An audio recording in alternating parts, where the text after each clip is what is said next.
एक तर काल देखील दत्तात्रय यांना जो जामीन होता तो नाकारला गेला किंवा निकाल राखून ठेवलेला आहे. आता देखील वाटत नाही की सोमवारपर्यंत ते निकाल देतील. काय वाटतं, टाइमपास सुरू आहे? टाइमपास नाही, दबावाचा खेळ आणि राजकारण सुरू आहे. पोलीस आणि न्यायव्यवस्था यांच्यावरती एक प्रकारे दबाव आणून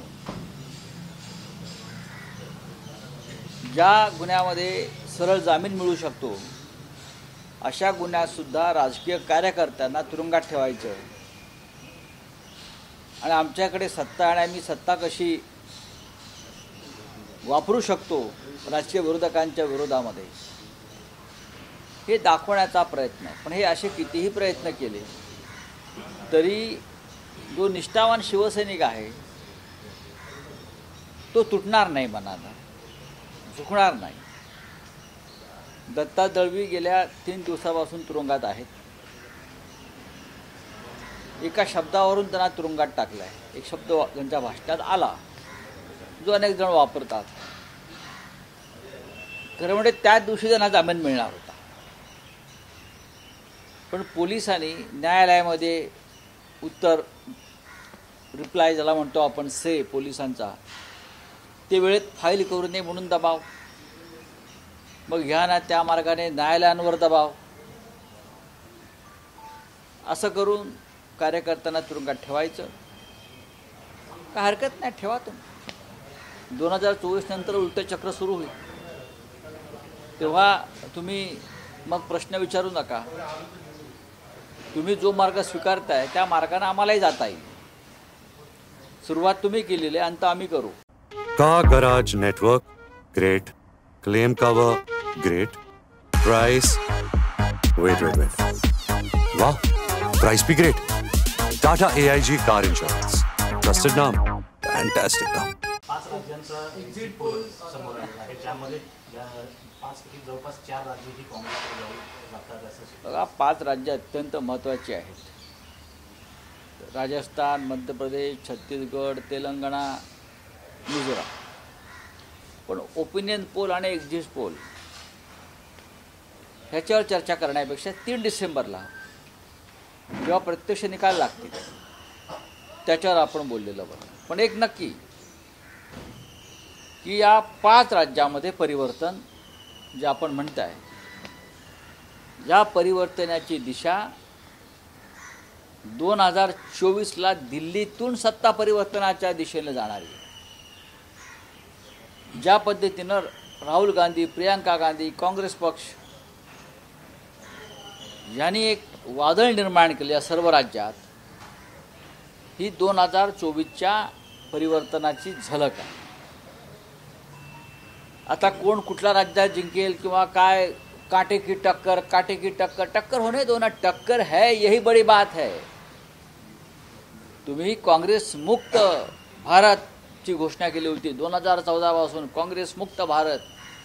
पण त्या काँग्रेसनी, त्या काँग्रेसच्या राहुल गांधींनी, प्रियंका गांधींनी, मल्लिकार्जुन खरगे यांनी काँग्रेस मुक्त भारत ही गर्जना करणाऱ्यांना घाम फोडला. प्रधानमंत्र्यांना 8-8 दिवस एका राज्यात राहावं लागतं आहे. गृहमंत्र्यांना अख्खा देश वाऱ्यावर सोडून निवडणुकाच्या प्रचारात फिरावं लागतं आहे. हे काय तुमचं काँग्रेसमुक्त भारतचं लक्षण नसून 2024ला तुमच्यापासून भारताला मुक्ती मिळणार आहे, त्याची हवा आहे. मला पूर्ण खात्री आहे राजस्थानसह 4ही राज्यामध्ये काँग्रेस पक्षाचे सरकार बनेल, म्हणजे इंडिया आघाडीचं म्हणतो मी. आणि मिझोराममध्ये सुद्धा प्रादेशिक पक्षांबरोबर काँग्रेस पक्ष सत्तेमध्ये असेल. 5 राज्यों में छगन भुजबळ यांच्याविरोधात मराठा समाजात बघा, ह्याच्यावरती आता चर्चा न केलेली बरी. त्याच्यावर सरकारनं उत्तर द्यावं. 5 राज्यों के जो एग्जिट पोल आ रहे हैं, कांग्रेस आगे दिख रही है. देखिए, एग्जिट पोल हो या ओपिनियन पोल हो, उसके ऊपर आप क्या बात करना है. अपना एक तंत्र होता है, एजेंसी होती है, काम करती है, सैंपल सर्वे लिए जाते हैं.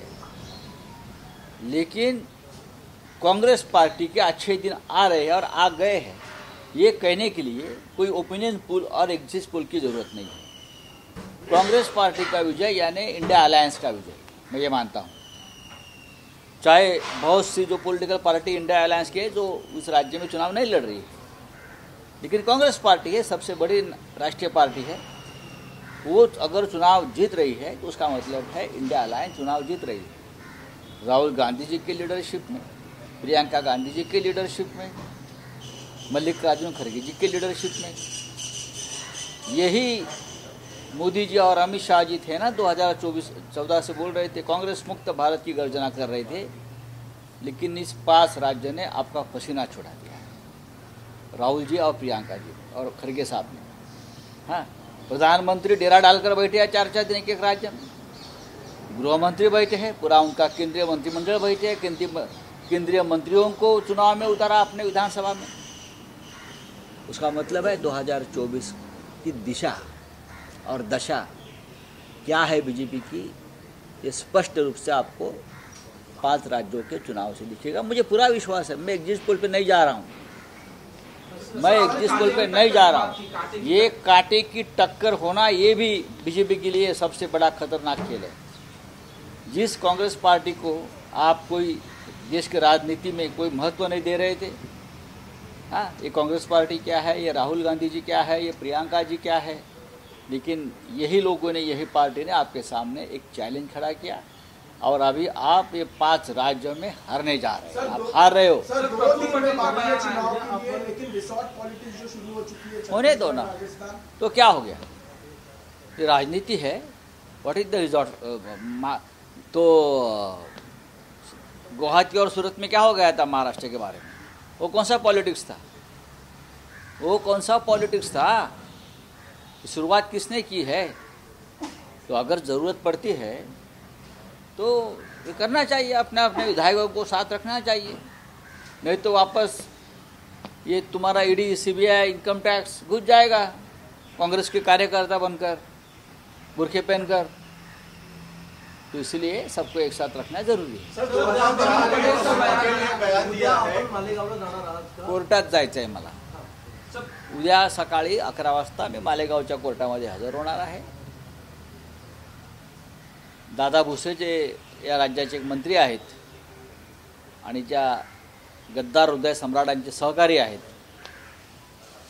त्यांनी आमच्यावरती खटला दाखल केला आहे। का खटला दाखल केला? तर गिरणा मोसम सहकारी साखर कारखान्याचे बचाव, कारखाना बचाव या नावाखाली शेतकऱ्यांकडून 178 कोटी रुपये गोळा केले। 178 कोटी रुपये गोळा केले आणि ते कुठे आहेत, त्याचा हिशोब काय, कारखान्याचं काय झालं याचा आता पत्ता नाही। दौंडचा कारखाना असेल भीमा पाटस, राहुल कुल यांच्या बाबतीत मी आरोप केलेले नाही आहेत, मी पुरावे दिलेले आहेत। दादा भुसे यांच्या बाबतीमध्ये आरोप केलेले नाहीत, तर पुरावे दिलेले आहेत, पण त्यांच्यावरती कारवाया होत नाहीत, ते आमच्यावरती खटले दाखल करतात। पण एका कर्ज प्रकरणामध्ये दादा भुसे दबाव आणून पोलिसांवर आमच्या अद्वै हिरे शिवसेनेचे उपनेते यांना तुरुंगात टाकतात। हा या राज्यातला कायदा आहे। तुम्ही समान कायद्याची गोष्ट करता ना, मग हा कायदा कोणाच्या कोठीवर नाचवताय तुम्ही? आम्ही जाऊ न उद्या मालेगावच्या कोर्टामध्ये, मी जाणार आणि दादा भुसेची केस लढवणार। 2024 पर्यंत दादा भुसे सुद्धा तुरुंगात असेल, लक्षात घ्या। 178 कोटीचं मनी लॉन्ड्रिंग आहे। पैसे कुठे गेले? पैसे राहुल कुल, भीमा पाटस 550 ते 500 कोटीचं मनी लॉन्ड्रिंग आहे, पुरावे आहेत। दिसत नाही का ईडी सीबीआयला? पाहू, चलिए।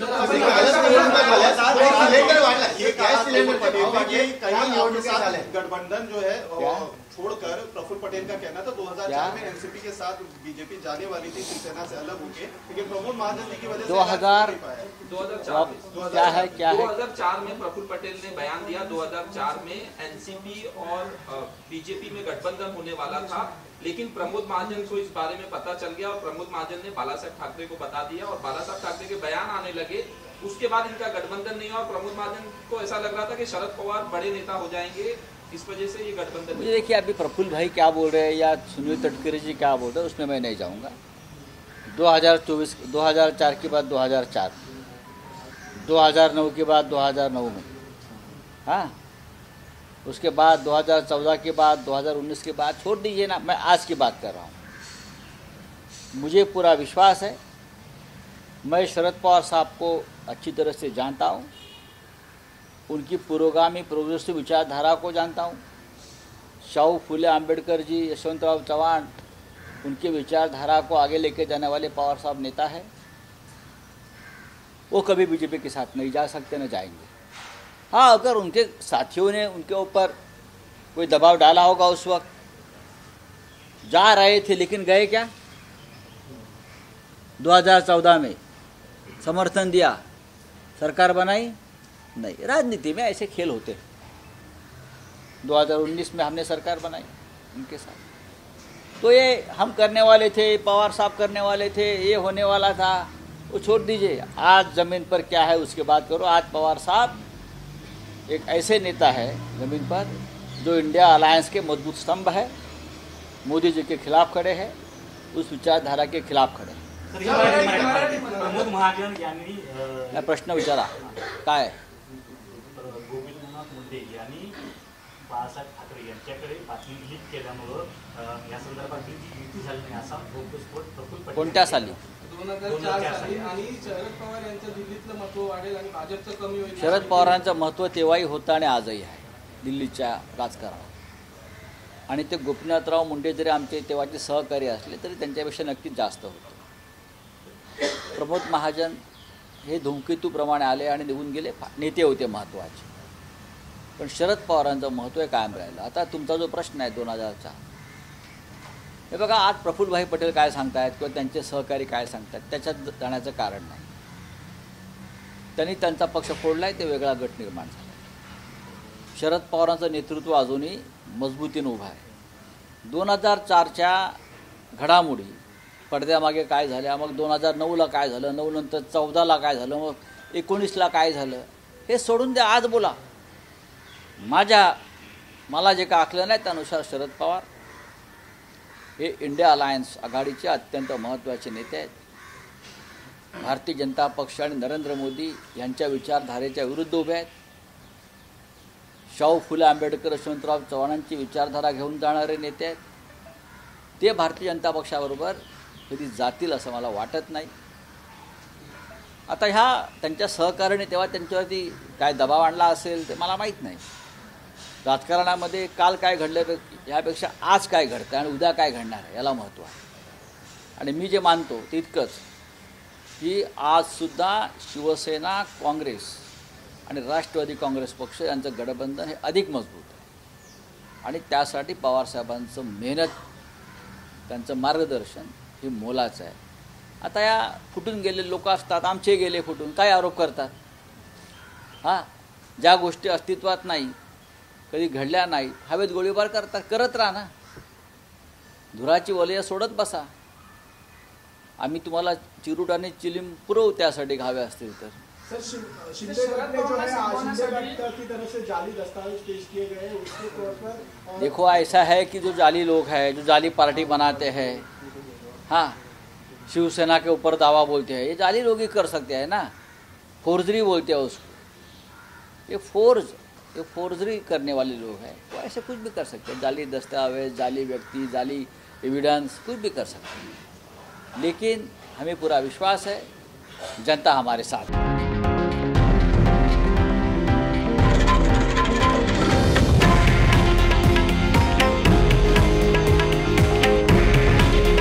हे आहे देशातील नंबर 1 न्यूज नेटवर्क आणि आपण पाहत आहात TV9 मराठी. काळजी तुमची, हित महाराष्ट्राचं.